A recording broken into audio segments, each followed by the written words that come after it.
This audio is used for the transcriber test at GoTranscript. If I were you, I'd pay attention to the numbers. There are two primary reasons to hedge.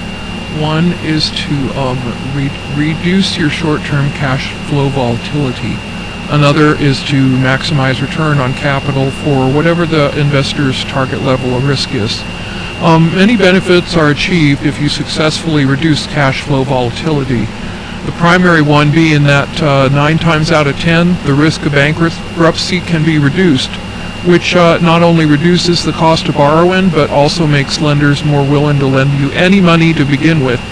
Furthermore, more accurate earnings forecasting is possible when hedging. A company with more predictable earnings will, in general, be more valued by investors. If your company uses hedging to withstand short-term price movements, its management can then focus their energy more fully on the company's core competencies, doing what they are best at. In 1997, a poll was done suggesting that 1,700 people currently hedging against price fluctuations feel that in some ways it's a lot like gambling, but that's not true at all. Gambling increases one's risk profile by making a bet on price movements. By hedging, you are doing the exact opposite.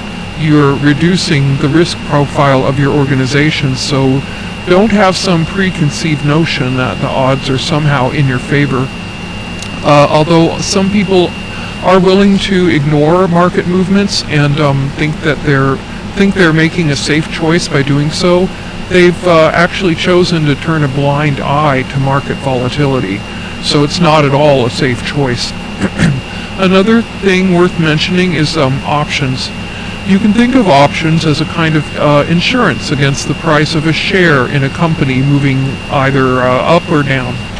And just like you would with regular insurance, an upfront premium payment needs to be paid to the seller of the option.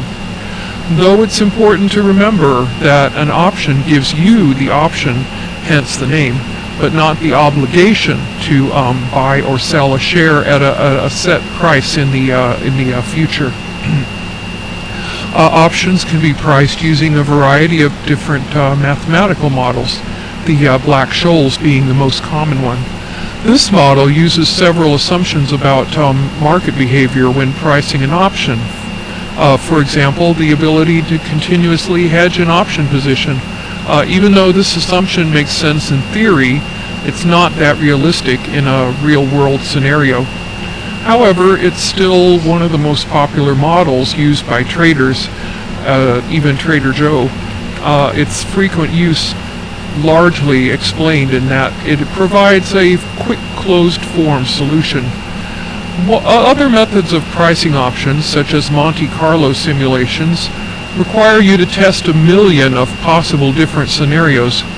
Did you know that in casinos, the probability of a sequence of either red or black occurring 26 times in a row is around 1 in 66.6 million? I didn't, which is probably why I lose an average of $50 a month at the track.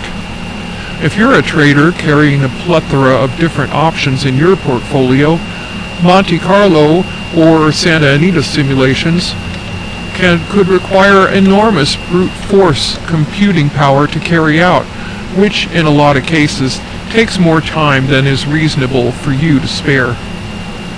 This audio is used for the transcriber test at GoTranscript.